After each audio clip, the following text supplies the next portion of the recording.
সেনাবাহিনী প্রধান জেনারেল ওয়াকারুজ্জামান বলেছেন, দেশের ক্রান্তিকালে দিনরাত সেনা সদস্যরা আইনশৃঙ্খলা রক্ষায় পরিশ্রম করে যাচ্ছে। সামনে ডিফিকাল্ট সময় পার করে দেশ ও জাতিকে নিরাপদ জায়গায় আমরা নিতে চাই।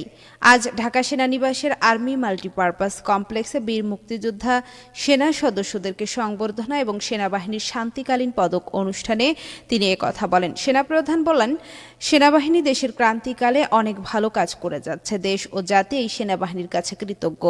দিনরাত সেনা সদস্যরা দেশের আইন শৃঙ্খলা রক্ষায় পরিশ্রম করে যাচ্ছে। এছাড়া দেশ ও জাতি গঠনে বিভিন্ন কাজে আমরা নিয়োজিত আছি। মুক্তিযোদ্ধাদের উদ্দেশ্যে সেনাপ্রধান বলেন, আপনাদের ঋণ কোনোদিন শোধ করতে পারবো না। আপনারা জাতির শ্রেষ্ঠ সন্তান, আমাদের পথিকৃৎ। শুধু মুক্তিযুদ্ধ নয়, মুক্তিযুদ্ধ করে দেশ স্বাধীন করেননি। পরবর্তী সময় সেনাবাহিনী যখন নতুন ছিল, সৃষ্টির সময় থেকে সেনাবাহিনীতে আপনারা অবদান রেখেছেন।